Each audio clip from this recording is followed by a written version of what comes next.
Trespassing, grave threats at malicious mischief. Ito ang mga kinakaharap na kaso ng tatlong lalaki matapos ang kaguluhang nagsimula sa isang road rage incident. Nasa Camp Crame si Allen Ibanez para sa buong detalye ng balitang yan. Allen? Nasampahan na ng kaso ang 2 sa 3 sospek sa viral incident sa panunugod ng bahay ng may kasamang pagbabanta sa barangay Minuyan, Norzaragay, Bulacan. Naaresto ang 2 sospek nitong Mayo 3 matapos ang isinagawang follow-up operations.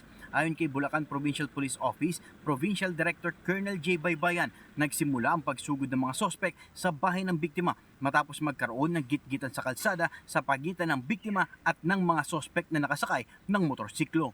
Ngayon, dahil po yung dalawang nakamotor ay mainit po, nagkaroon po ng sagutan at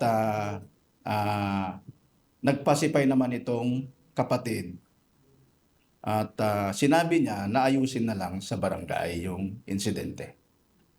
Ngunit hindi po umayon itong dalawang suspect, umalis po sila.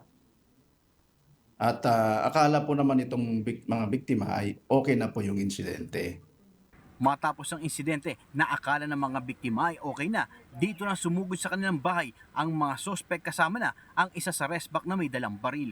Dito na panay katok ang isa sa mga sospek sa bahay ng biktima at pilit na pinapalabas ng kanilang bahay para makipag-usap. Matapos umalis ang mga sospek, agad na nagtungo sa police station ang mga biktima at dito na nagkasa ng follow-up operation laban sa mga sospek at naresto ang 2 rito. Habang tukoy na ng otoridad ang pagkakakilanlan ng isa pang kasamahan nito na naglabas ng baril na isang private employee. Batay sa record, may rehistro ang caliber 45 na baril ng sospek pero wala naman itong license to own and possess firearms o LTAP. Actually po, na-identify naman na natin itong may hawak po ng baril. At nung pong hapon na yon, imbes na magkakausap po sa barangay, ayusin po yung insidente, hindi po sumipot itong mga suspects po na yun. No po? Nasampahan na ng reklamong trespass to dwelling, grave threat at malicious mischief ang 2 naaresto, habang karagdagang reklamo naman sa paglabag sa RA 10591 o Comprehensive Firearms and Ammunition Regulations Act ang pinaghahanap na sospek. Mula sa Campo Crame, ako, si Allen Ibanez, nag-uulat.